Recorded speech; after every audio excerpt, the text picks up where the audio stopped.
Bismillahirrahmanirrahim. Selalu berusaha menyimpan sesuatu yang bisa membawa manfaat, baik untuk dirinya, untuk anak cucunya, maupun untuk keluarganya, untuk masa kini dan masa depannya.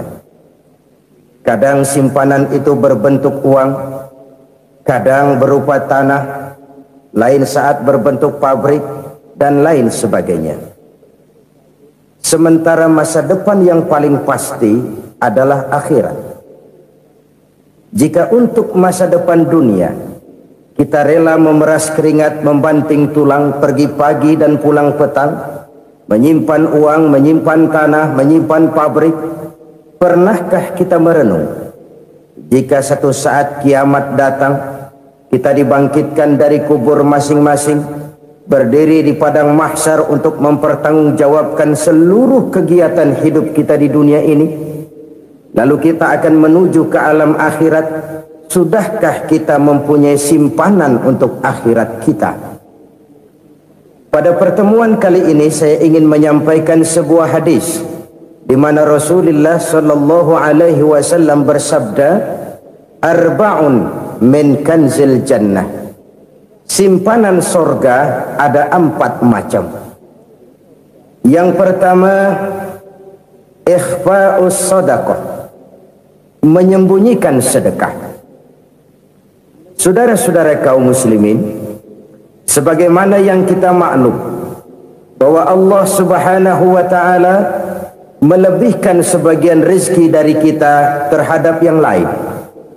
Ada yang kaya, ada yang setengah kaya, ada yang miskin, ada yang setengah miskin, dan selanjutnya. Ada yang gajinya kecil tapi penghasilannya gede. Ada yang penghasilannya gede tapi nggak punya gaji.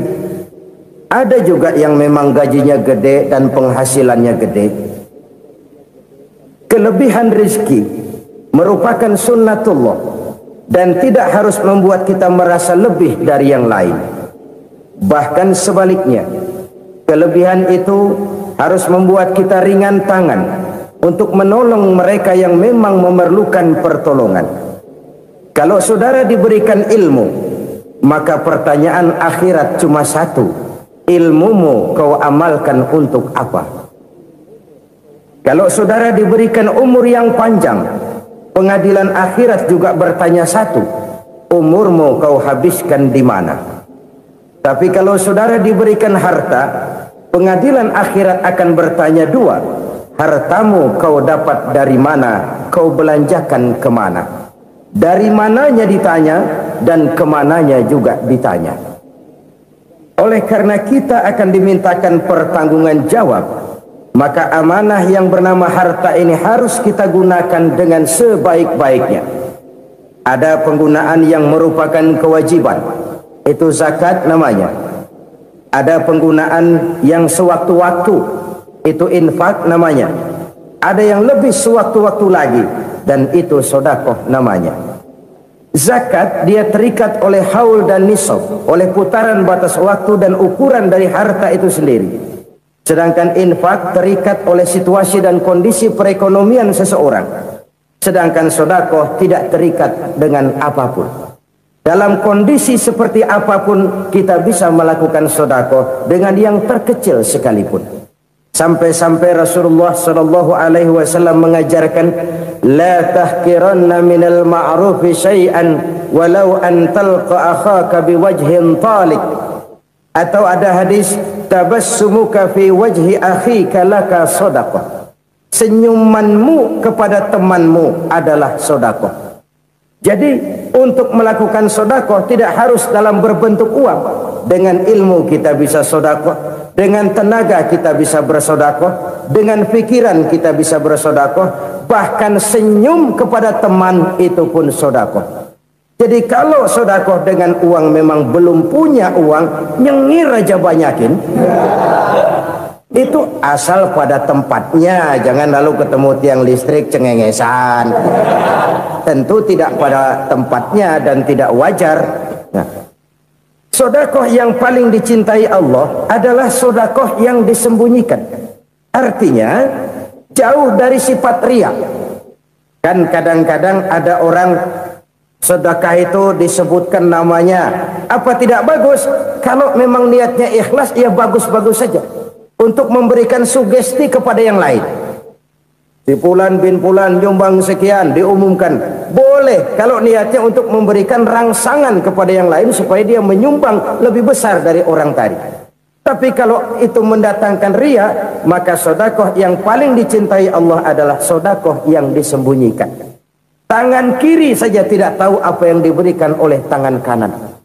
Sedekah yang dilakukan dengan ikhlas akan merupakan perbendaharaan surga, tersembunyi dari pandangan orang lain, tidak seorang pun tahu.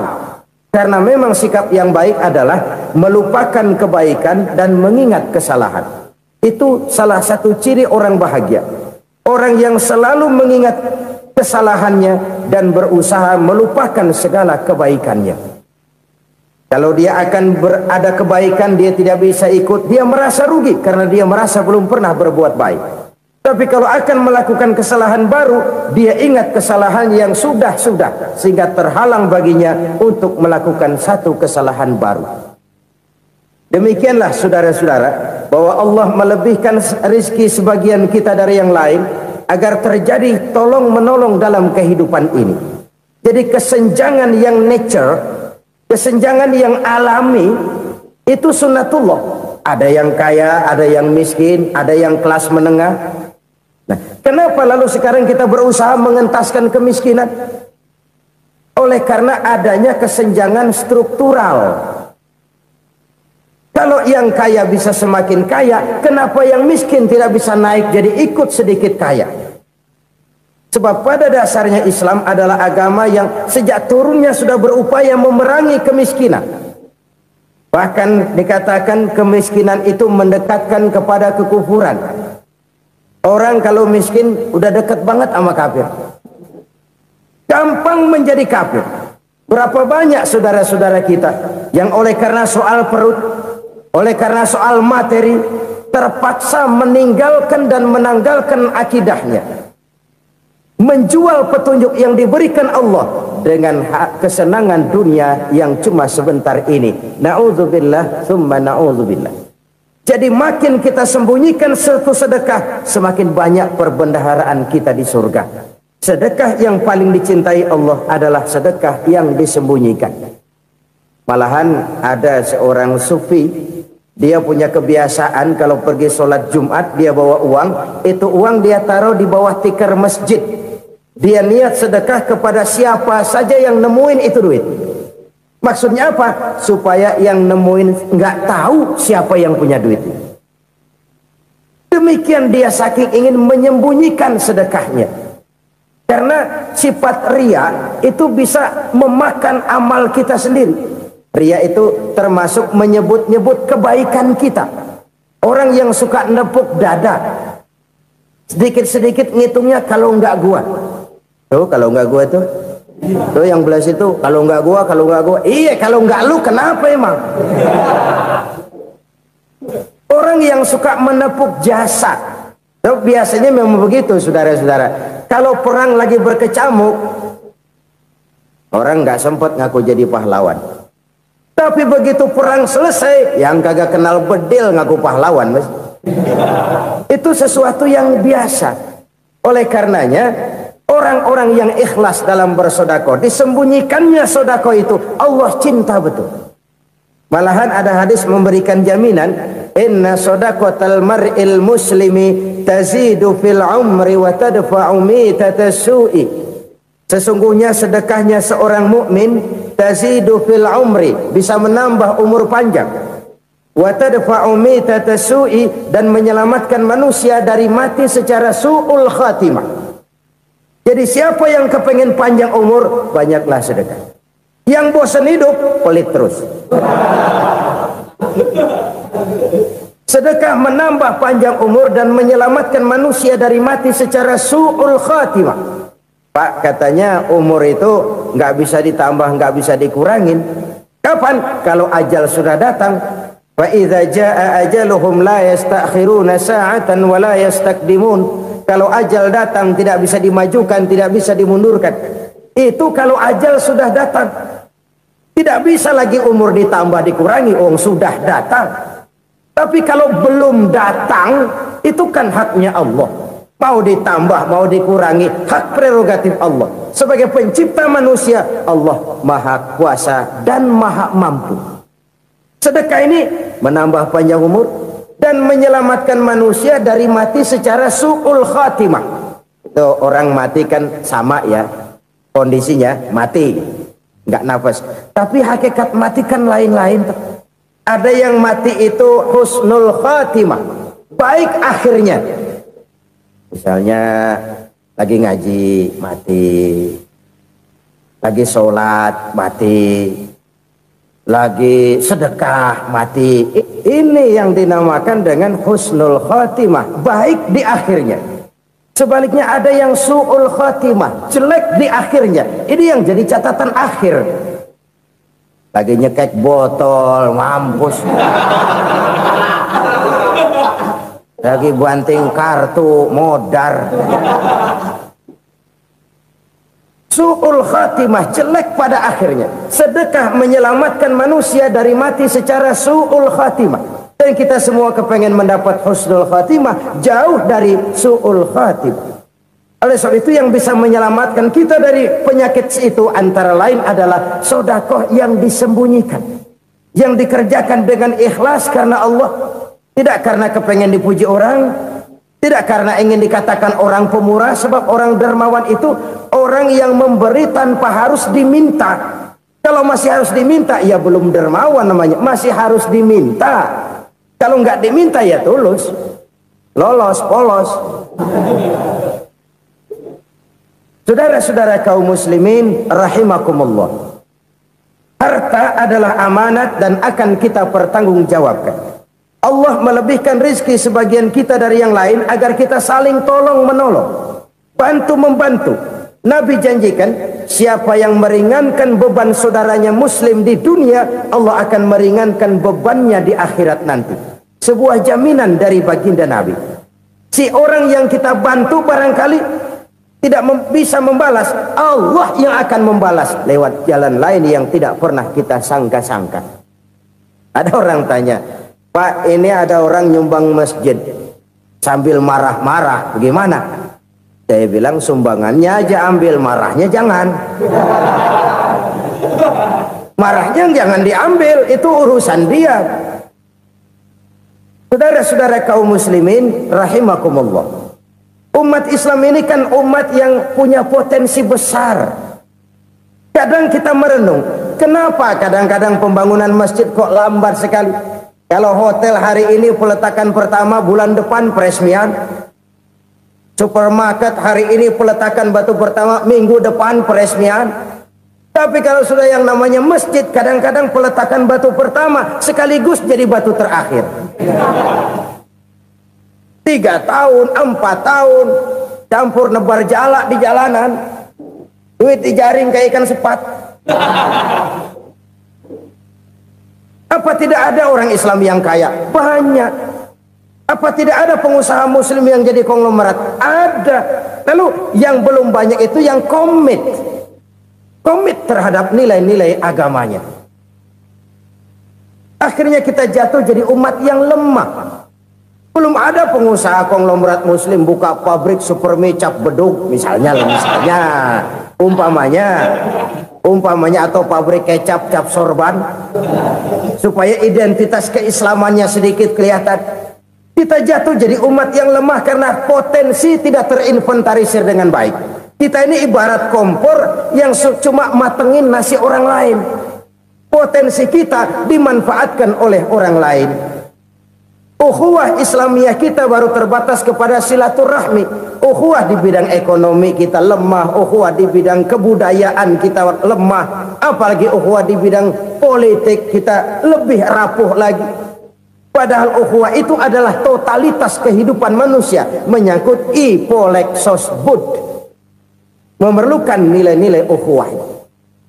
Jadi oleh karena itu mari kita menyadari di dalam harta kita, walaupun kita yang cari pergi pagi pulang sore peras keringat banting tulang, di sana ada harta anak yatim, di sana ada hak masjid, di sana ada hak pesantren, di sana ada hak jihad. Berbahagialah seseorang apabila dia oleh Allah dijadikan keran. Keran itu menyimpan air, tapi tidak untuk dirinya, tapi disalurkannya kepada mereka yang memang memerlukannya. Saudara-saudara kaum muslimin rahimakumullah, ini yang pertama. Jadi perbendaharaan surga adalah menyembunyikan sedekah. Orang lain nggak tahu, kita pun nggak pernah ngitung-ngitung. Kita anggap lewat begitu saja, padahal itu deposit akhirat. Satu. Yang kedua, perbendaharaan surga itu apa?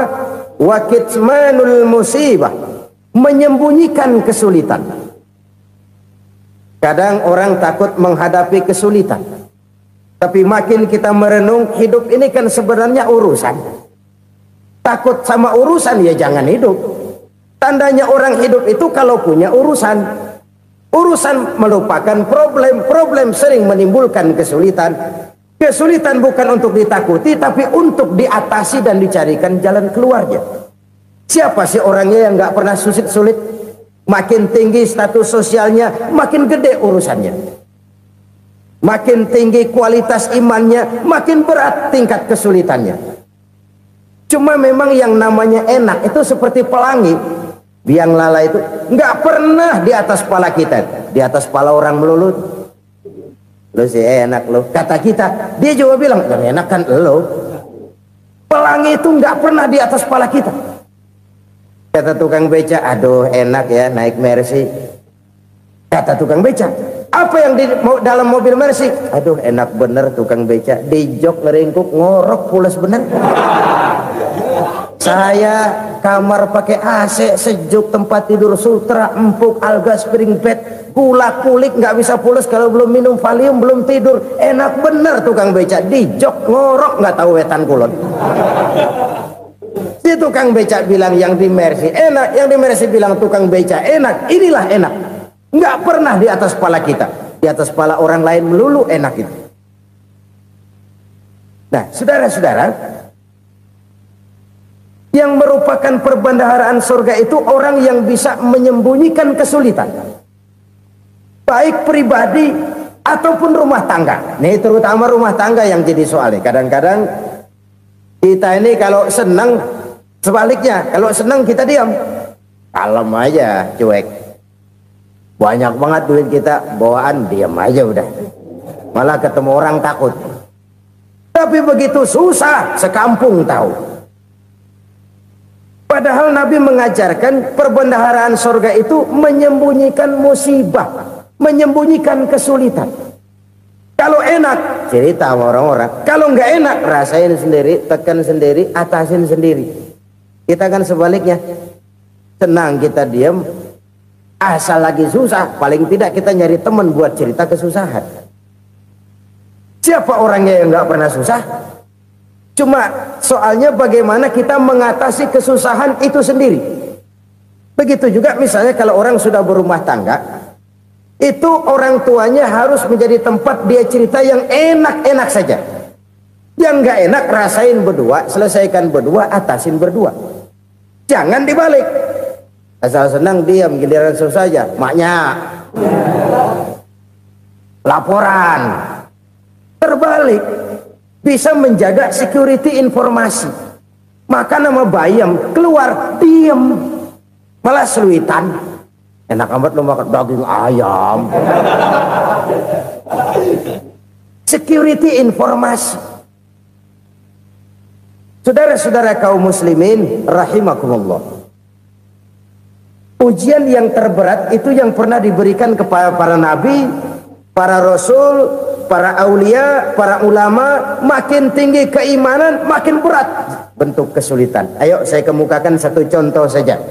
Ada seorang nabi yang kaya, nabi kaya, namanya Nabi Ayub. Iblis kalau orang begini kan keki, ibadahnya rajin, kaya. Nih yang kayak begini susah digodain.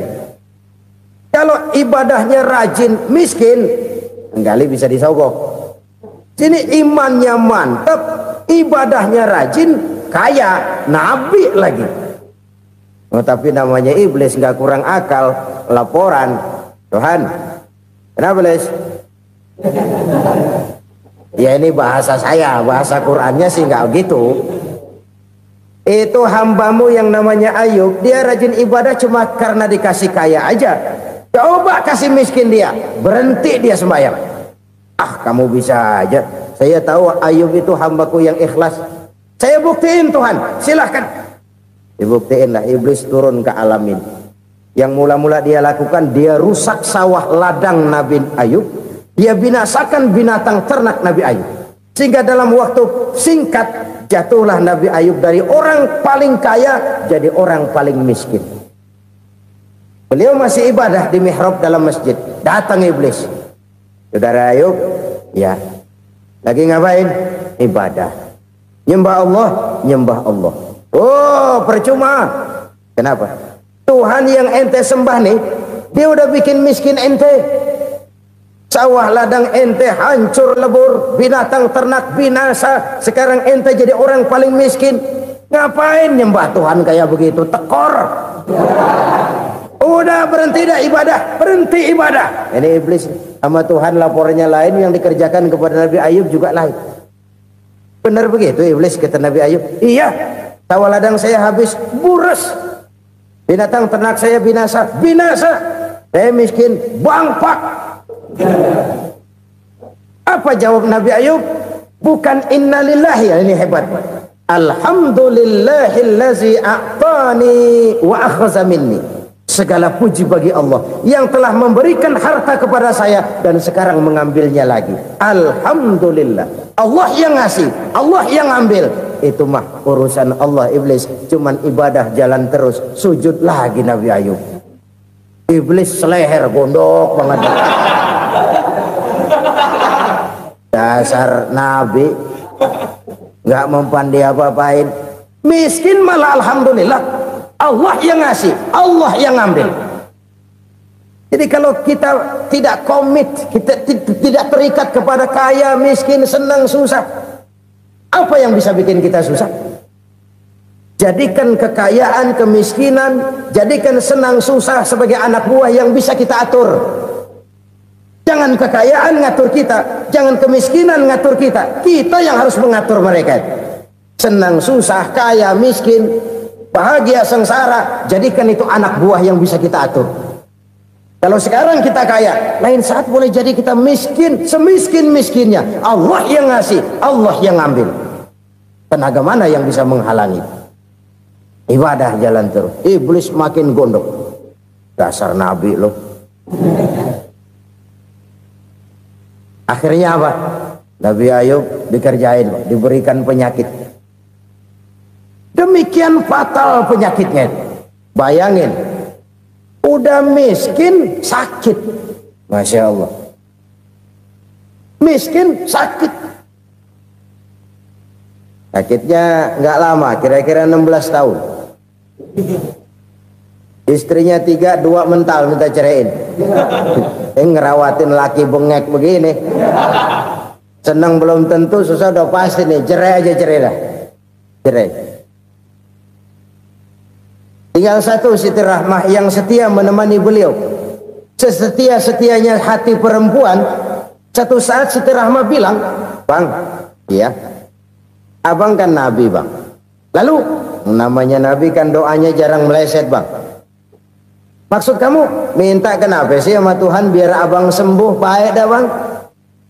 Siti Rahmah, iya. Saya sakit berapa tahun sih dah? 16 tahun bang. Sebelum ini saya sehat berapa tahun? Ya kira-kira 60 tahun bang. Nah coba ente banding-bandingin Rahmah. Saya dikasih sehat 60 tahun, dikasih sakit 16 tahun. Sudah nggak sabar mau doa kepada Allah minta sembuh. Saya malu kepada Allah. Diuji dengan yang luar biasa seperti ini, tidak mengganggu stabilitas kehambaannya. Dia tetap menghamba kepada Allah Subhanahu wa ta'ala. Saudara-saudara kaum muslimin rahimakumullah. Kunci menghadapi kesulitan itu apa? Allah jelaskan dalam satu ayat, wa basyiris sabirin alladzina iza asabathum musibah qalu inna lillahi wa inna ilaihi raji'un. Gembirakan orang-orang yang sabar. Siapa mereka itu? Yang apabila mendapat musibah mereka kembali kepada keyakinan dasar, segalanya dari Allah dan segalanya akan kembali kepada Allah. Ini konsepsi dasar dari sikap muslim dalam menghadapi berbagai kesulitan. Segalanya dari Allah, segalanya akan kembali kepada Allah. Kalau ini sudah kondisi dasarnya, maka kita akan lapang menghadapi kenyataan bagaimanapun pahitnya. Apakah itu namanya miskin, apakah itu namanya sakit, bahkan maut sekalipun. Maut sekalipun. Segalanya dari Allah, segalanya akan kembali kepada Allah. Ini sikap hidup, bukan sekedar ucapan. Kita kadang-kadang menjadikannya sebagai ucapan. Mulutnya sehingga berhenti, innalillahi wa inna ilaihi raji'un, tapi nangisnya terus gerung-gerungan. Bukan itu, ini kesadaran moral. Kalau segalanya dari Allah, segalanya kembali kepada Allah, kan sebenarnya cuma nunggu giliran. Hari ini saya nyembayangin dia, entah hari apa saya disembayangin orang. Hari ini saya antar dia ke kubur, entah hari apa orang nganterin saya ke kubur. Hari ini saya tahlilkan dia, entah nanti kapan orang tahlilkan saya. Segalanya dari Allah, segalanya akan kembali juga kepada Allah. Oleh sebab itu saudara-saudara, kesulitan bukan untuk ditakuti. Kesulitan justru untuk diatasi, dicarikan jalan keluarnya. Dan tidak ada orang yang tidak pernah mendapat kesulitan. Tidak ada. Semakin tinggi status sosial, semakin tinggi kualitas keimanan, semakin besar juga tingkat kesulitan. Hanya saja bagaimana cara kita mengatasinya. Dan Al-Quran menyatakan, inna ma'al usri yusra. Di balik kesulitan itu pasti ada kemudahan. Roda itu berputar. Karena itu Rasulullah Sallallahu Alaihi Wasallam mengingatkan kepada kita, ta'arraf ilallahi firraha ya'rifka fisyiddah. Ingatlah kepada Allah di waktu kamu senang, supaya Allah ingat kepada kamu di waktu kamu susah. Kalau waktu senang kita ingat kepada Allah, kita susah, Allah tidak akan meninggalkan kita. Tapi kalau waktu senang kita jauh dari Allah, sujud tidak sempat, dengan masjid jauh, ketika senang kita lupakan Allah. Nanti begitu kita susah, Allah lupakan kita, dan itu menyakitkan. Oleh karena itu orang-orang tua kita dulu bilang, kalau lagi sehat ingat-ingat lu bakal sakit nanti. Kalau lagi kaya ingat-ingat satu saat kita bakal jatuh miskin. Bahkan kalau lagi muda ingat-ingat kita bakal tua. Dan yang terpenting, kalau lagi hidup ingat-ingat kita bakal mati. Saudara-saudara kaum muslimin rahimakumullah. Jadi yang kedua yang merupakan perbendaharaan surga, menyembunyikan musibah. Saudara-saudara kaum muslimin rahimakumullah. Hal ketiga yang merupakan perbendaharaan surga adalah wasilatur rahmi. Orang yang suka bersilaturahmi. Sebagaimana yang kita maklum bahwa manusia adalah makhluk yang disebut zon politika. Makhluk sosial yang tidak mungkin hidup sendiri-sendiri. Betapa dan siapapun kita memerlukan orang lain. Bodoh betul manusia kalau tinggal di tengah masyarakat tapi tidak mau bermasyarakat. Merasa hebat sendiri, pinter sendiri, gagah sendiri, kaya sendiri. Mungkin kalau mati juga ngubur sendiri. Jangankan kita di sini, di sorga saja Nabi Adam waktu sendirian bengong melulu, mondar mandir. Allah tegur dam sepi dam. Ya ini kalau bahasa saya. Iya Tuhan, sepi ini nggak ada coret-corekan pisan ini. Diciptakan Siti Hawa baru anteng Nabi Adam. Itu di surga. Cobalah. Umpamanya saudara tinggal di Jakarta nih. Kayak bener. Apaan aja di Jakarta punya saudara dah. Jembatan Semanggi ambil. Monas, Buntel bawa pulang. Hotel-hotel ambil semua. Cuman tinggal di Jakarta sendirian, apa enaknya? Betapa dan siapapun kita perlu orang lain.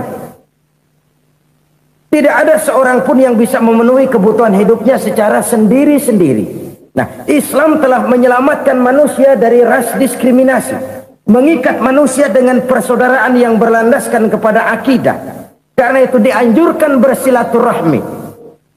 Bahkan Nabi menyatakan, man arada ayyubsata lahu fi rizqihi wa yunsa'a fi atharihi falyasil rahimah. Siapa yang kepengen diluaskan rezekinya dan dipanjangkan usianya, banyaklah ia bersilaturahmi. Siapa yang kepengen dimudahkan rezekinya, hendaknya ia banyak bersilaturahmi. Kalau banyak teman, kesulitan kan paling tidak ada tempat cerita. Udah susah sendirian, kita pikirin diri, nggak ada tempat tukar pikiran. Cepet banget sama bengek. Dilawan sendiri. Nah, secara makro kita bisa berkata, tidak mungkin ada kemenangan kalau tidak ada kekuatan. Tidak ada kekuatan kalau tidak ada kesatuan dan persatuan. Tidak mungkin ada kesatuan dan persatuan tanpa semangat silaturahmi. Kalau umat Islam mau menang, dia harus kuat. Kalau umat Islam mau kuat, dia harus bersatu. Kalau umat Islam mau bersatu, dia harus membudayakan silaturahmi ini. Bahkan sampai-sampai kata Nabi, kalau bisa cari nilai tambah. Apa? Silman qata'ak. Bersilaturahmilah kau kepada orang yang marah denganmu. Masya Allah, indahnya ajaran agama kita. Orang yang marah pun kepada kita, kata Nabi, kalau bisa bersilaturahmilah kepadanya, kepada orang yang marah itu. Di situ nilai tambah. Cuman jujur nih hadis, ngucapinnya gampang, ngamalinnya yang berat banget. Orang marah sama kita, kita disuruh silaturahmi, ada apa malu? Lu marah, ada gua marahan lagi. Tunggu pikirin. Saudara-saudara kaum muslimin rahimakumullah. Tapi ini yang diajarkan, bahkan ini yang dicontohkan oleh baginda Rasul. Bagaimana begitu mudah, misalnya satu saat Abu Jahal ini ngatur strategi bagaimana bikin Muhammad celaka. Dia gali lubang di depan tempat tidurnya. Dia tutupin daun korma. Terus dia panggil seseorang, ke sini. Kasih tahu Muhammad, pamannya sakit keras, minta ditengokin. Berangkat orang ini ke sana. Muhammad, labbaik. Pamanmu sakit keras, dia minta ditengokin. Baik, saya akan datang menjenguk beliau. Berangkatlah Nabi ke rumah Abu Jahal tanpa prasangka apapun. Abu Jahal udah pasang setil, selimut 3 rangkap setengah dipakai, persis kayak orang meriang. Tapi sembari ngintip dari balik selimut, begitu Muhammad buka pintu, nah masuk perangkap nih. Muhammad jalan menuju tempat pembaringan. Makin lama makin dekat, makin lama makin dekat, makin dekat ke lubang yang dipasang oleh Abu Jahal itu. Dalam hati Abu Jahal, terus dah jatuh, mampus dah lo ini. Mampus lo hari ini nih. Apa yang terjadi? Malaikat Jibril datang. Muhammad, pamanmu cuma pura-pura sakit. Di depan tempat tidurnya ada lubang perangkap supaya kamu jatuh ke situ. Sudah, kamu pulang. Balik kanan Nabi. Sudah hampir jatuh ke lubang, balik kanan, pulang. Bayangin kecewanya Abu Jahal. Muhammad dikit lagi, Muhammad dikit lagi. Enggak paman, saya pulang aja. Emosi bangun dari tempat tidur, enggak sadar kalau lagi pura-pura sakit. Lompat ngejar Nabi, dia lupa dengan lubang yang dia gali.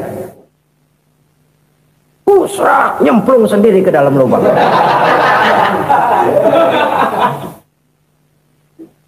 Nabi terus berlalu.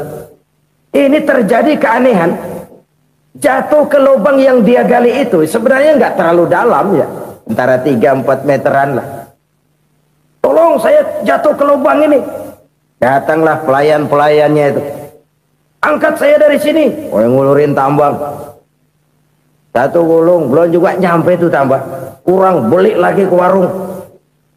Sambung, ulur lagi, nggak juga bisa sampai. Wah, ini kerjaan Muhammad ini. Tolong, siapa salah seorang kamu ke rumah Muhammad, kasih tahu encangnya kecebur. minta ditolongin. Sampaikan kepada Rasul. Kenapa? Pamanmu jatuh ke lubang, Muhammad minta tolong diangkatin. Tambang udah nyambung-nyambung nggak nyampe juga. Ya, nanti saya datang, saya tolong. Cobain. Nyata-nyata orang berniat jahat mau mencelakakan dia. Datang dia menolong. Ini yang disebut air tuba dibalas air susu ya ini. Bukan sebaliknya. Air tuba dibalas air susu. Paman, kecebur ya? Iya Muhammad, tolong ini. Pegang tangan saya. Nabi ulurkan tangannya, nyampe, dipegang oleh Abu Jahal, diangkat ke atas, sampai atas. Apa kata Abu Jahal? Sihirmu memang hebat Muhammad. Udah ditolongin dikata sihir, yang enak kita kemplang kan itu orang begitu. Urusan apa? Tapi inilah akhlak. Kalau bisa kamu bersilaturahmilah dengan orang yang marah kepadamu sekalipun. Orang marah kita tetap baik. So, kalau kita berbuat baik sama orang yang memang baik, rasanya sih biasa-biasa aja. Orang baik kita baik lagi, ya draw aja, belum ada nilai tambah di situ. Baru ada nilai tambah kalau kita bisa berbuat baik kepada orang yang nyakitin kita. Itu namanya kita setingkat di atas dia. Dia sakitin kita, kita berbuat baik sama dia. Dia pelit sama kita, kita baik sama dia. Dia marahin kita, kita deketin dia. Di situ kita punya nilai tambah. Jadi siapa yang ingin diluaskan rezekinya kata Nabi dan dipanjangkan umurnya, hendaklah ia banyak-banyak bersilaturahmi. Sederhana sebenarnya silaturahmi, tapi silaturahmi membangkitkan semangat kesatuan dan persatuan. Kesatuan dan persatuan melahirkan kekuatan. Dalam matematika 1 ditambah 1 pasti 2. Tapi di tengah masyarakat, 1 orang takut ditambah 1 orang takut, hasilnya jadi 2 orang setengah berani.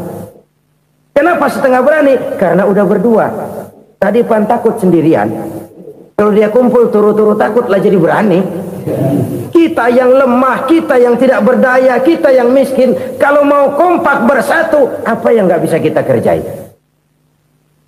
Apalagi tinggal di kota besar, pilihan cuma 2.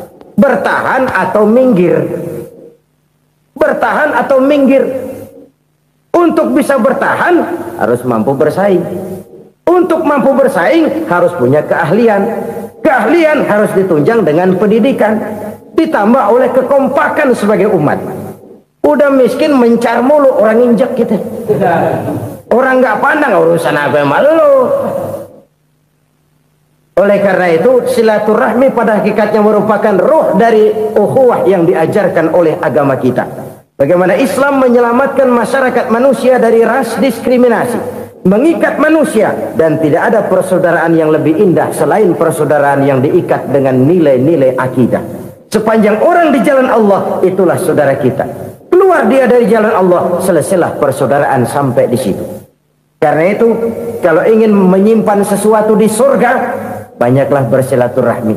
Datang ke rumah ini, datang ke rumah itu, dan lain sebagainya. Itu simpanan kita di akhirat nanti. Ini yang ketiga. Saudara-saudara, yang keempat, perbendaharaan surga itu apa?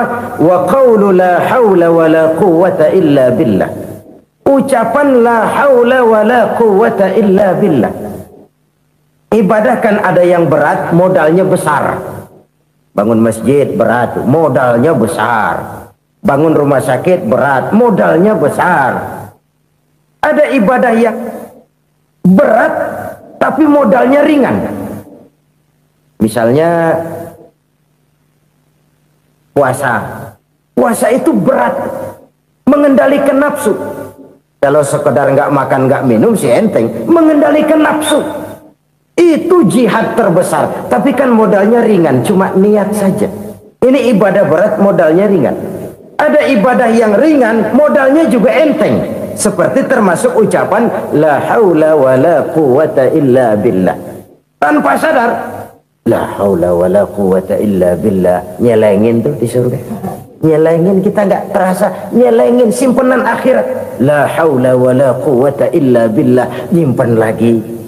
kaget, la haula wala quwata illa billah, nyimpan lagi banyak simpanan. Walaupun sebenarnya yang dimaksud di sini adalah kesadaran batin bahwa tidak ada daya dan kekuatan kecuali Allah. Itu intinya. Kita memulai pekerjaan disunahkan baca bismillah, kan begitu? Apa itu? Kesadaran moral bahwa ini saya bisa kerjakan. Saya kerjakan ini dengan menyebut nama Allah. Kenapa? Kalau Allah tidak memberikan daya dan kekuatan, mana mampu saya kerjakan ini. Maka saya kerjakan ini dengan menyebut nama Allah. Bismillah. Kesadaran moral. Manusia hanya wajib berusaha, tapi nggak pernah wajib berhasil. Banyak hal-hal yang kalau kita renungkan secara rasio nggak mungkin, tapi jadi kenyataan. La haula wala quwata illa billah. Tidak ada daya dan kekuatan kecuali bagi Allah semata-mata. Kesadaran moral akan kelemahan dan keterbatasan makhluk bernama manusia. Kadang kita kagum dengan otak, tapi kita sering lupa sama yang bikin otak. Padahal bagaimanapun hebatnya otak, yang bikin otak pasti lebih hebat dari otak. Nggak percaya, silahkan otak-otakan. Inilah kecenderungan. Kita kagum dengan pesawat-pesawat mutakhir, bukan main, besi gede banget terbang itu. Alangkah hebatnya. Lalu apa yang bikin otak tidak lebih hebat dari itu semua? Kita puji laut, apa yang bikin laut tidak lebih hebat dari laut itu? La haula wala quwata illa billah. Tidak ada daya dan kekuatan kecuali Allah. Apa yang bisa kita lakukan kalau tidak karena daya dan kemampuan yang diberikan oleh Allah kepada kita? Lahirlah sikap tawadu, rendah hati, tidak melonjak menjadi angkuh dan sombong, sadar akan kelemahan dan keterbatasan diri sebagai makhluk yang diciptakan oleh Allah Subhanahu wa taala. Jadi satu sisi ini ucapan yang berpahala, la haula, jadi wiridan.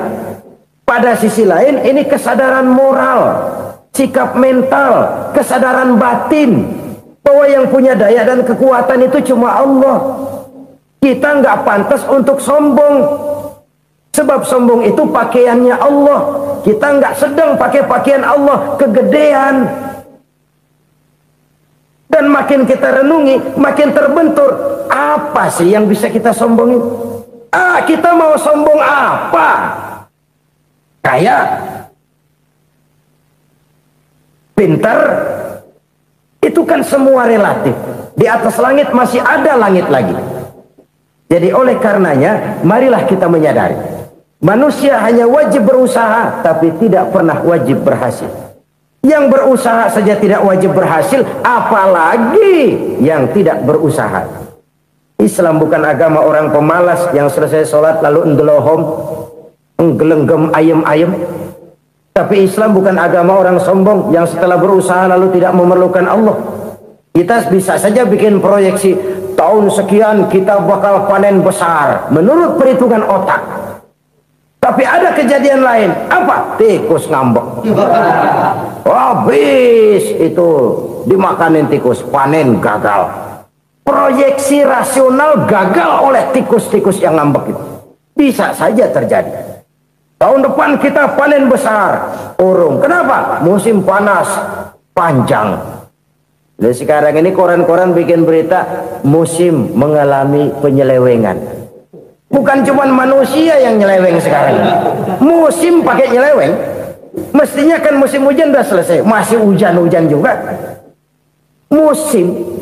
Nah sekarang kita boleh bikin proyeksi, kita bakal panen besar. Tahu-tahu musim panas panjang, sawah retak, air kering. Cari teknokrat yang paling botak, suruh pendekin tuh musim panas. La haula wala quwata illa billah. Inilah kesadaran moral. Saudara, saya teringat satu saat ada seorang konglomerat. Umurnya ya kira-kira 70-an.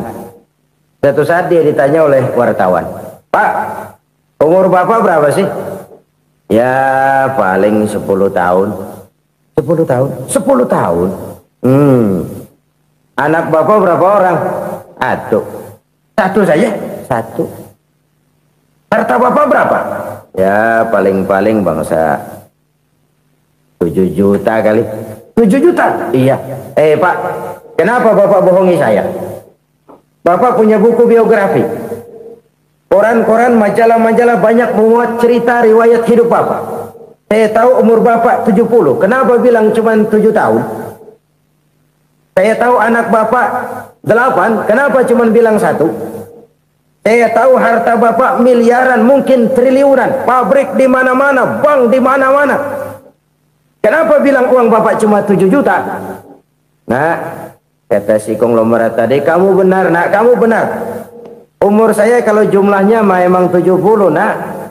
Cuman ingat-ingat saya, baru 7 tahun terakhir ini saya sujud. Baru 7 tahun terakhir ini saya berusaha dekat dengan Allah. Saya laksanakan perintahnya, saya jauhi larangannya. 7 tahun inilah rasanya yang ada nilainya di hadapan Allah. Yang 63 tahun matong, kelabu, kelem umur gue. Habis untuk maksiat, untuk munkarat. Maka ketika ditanya tadi, umur saya 7 tahun itu. Oh begitu Pak. Oh iya.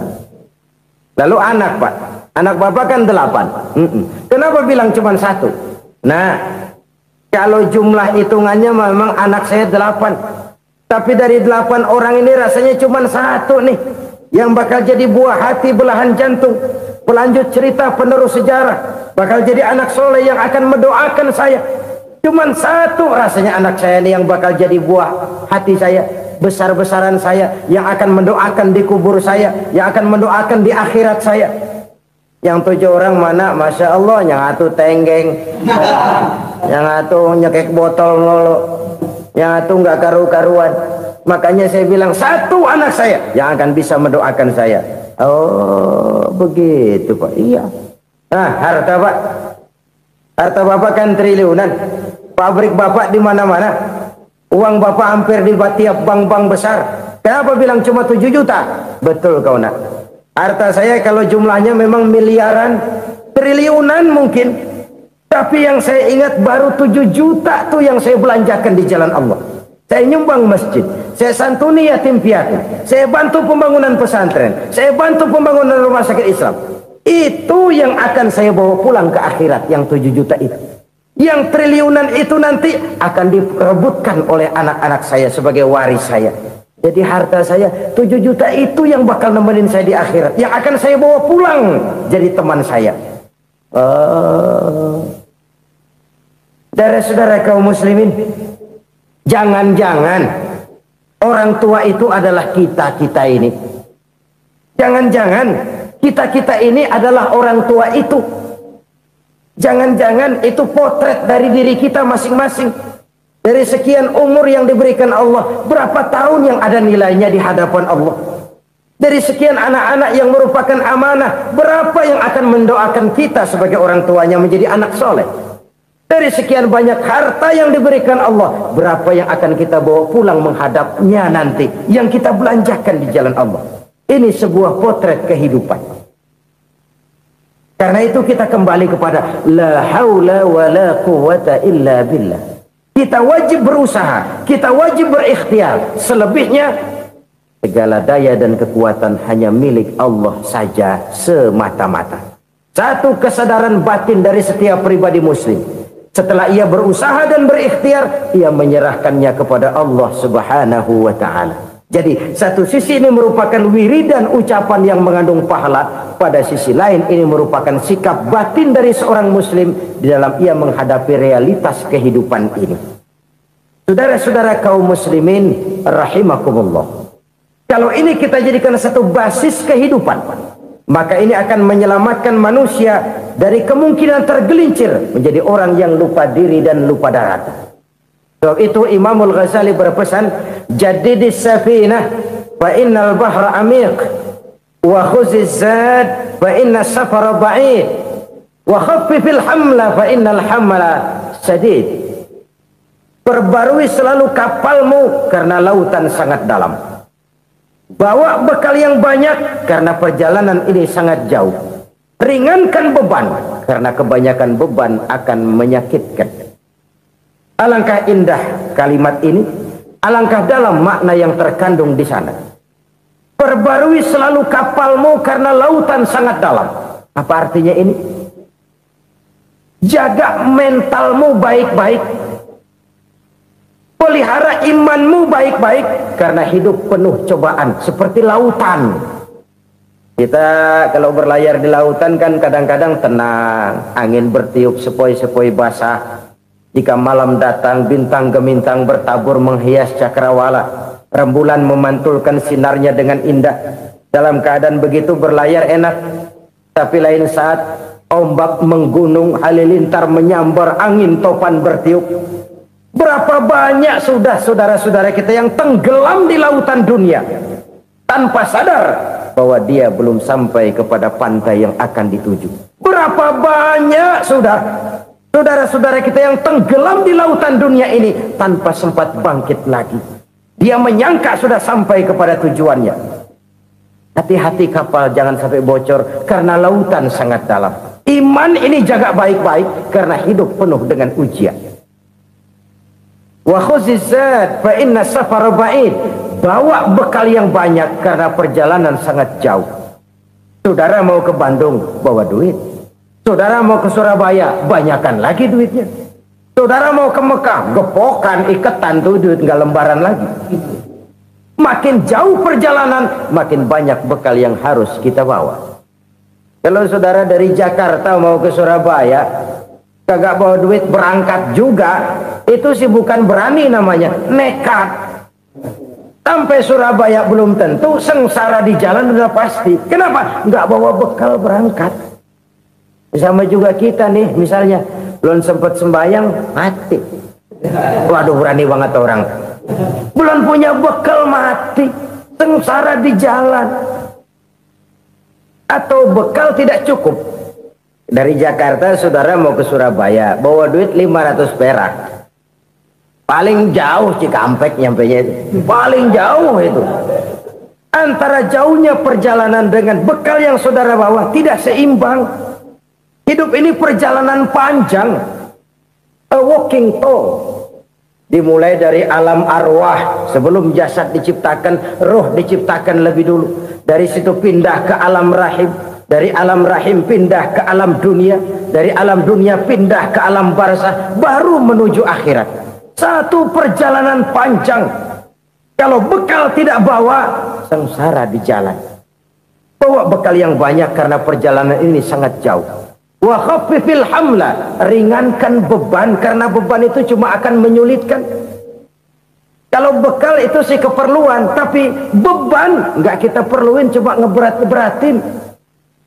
Apa ini beban? Dosa, kecurangan, kebatilan, kezoliman, ketidakadilan, kesewenang-wenangan. Itu akan jadi beban kita di akhirat.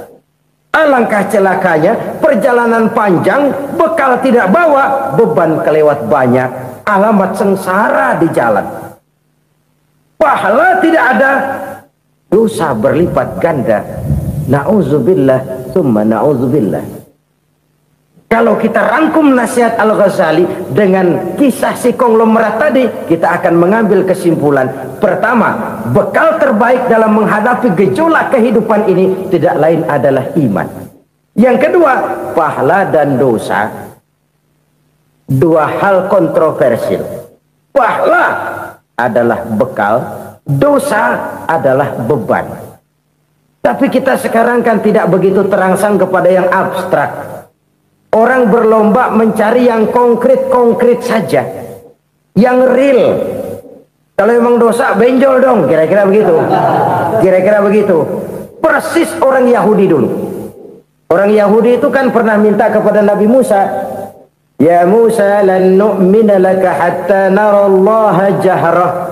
Musa, kami nggak bakal mau beriman kepada Allah kalau belum kami lihat Allah ada nongkrong di depan kami. Kalau memang Tuhan ada, taruh dong di depan kami. Mau yang konkret-konkret saja. Kalau memang dosa, benjol dong. Kalau memang pahala, berasa dong. Orang terangsang kepada yang real, yang konkret-konkret saja. Karena itu, untuk mengejar dosa, orang mau bayar. Tapi untuk mengejar pahala, walaupun tidak bayar, orang segan. Ini yang dikatakan oleh Nabi, kamu mengharapkan ke surga, tapi kamu berat melaksanakan sesuatu yang bisa membawa kamu ke surga. Kamu ingin jauh dari neraka, tapi tiap saat kamu lakukan perbuatan-perbuatan yang justru menjerumuskan kamu ke neraka. Idda'aitum an-najata minan nar wa ramaitum fiha anfusakum. Kamu ingin selamat dari neraka, tapi kamu lemparkan diri kamu ke neraka. Kamu ingin masuk surga, tapi berat sekali kamu melakukan perbuatan-perbuatan yang bisa menyampaikan kamu di surga. Saudara-saudara kaum muslimin rahimakumullah. Jadi hal keempat yang merupakan perbendaharaan surga adalah la haula wa la quwwata illa billah. Satu sisi ini merupakan ucapan yang memperberat timbangan akhirat. Pada sisi lain ini merupakan sikap hidup seorang muslim. Kesadaran batin yang sangat dalam bahwa tidak ada daya dan kekuatan kecuali Allah. Dan itu kita simbolkan pada saat memulai pekerjaan dengan Bismillah, dengan menyebut nama Allah. Satu kesadaran moral, saya hanya bisa melakukan ini karena diberikan daya dan kekuatan oleh Allah. Lahirlah sikap tawadu, rendah hati, tidak melonjak menjadi angkuh dan sombong. Saudara-saudara, sampai sini dulu jumpa kita kali ini. Semoga 4 perbendaharaan surga ini dapat kita lakukan, yang kelak akan merupakan bekal kita di kemudian hari nanti. Amin ya rabbal alamin.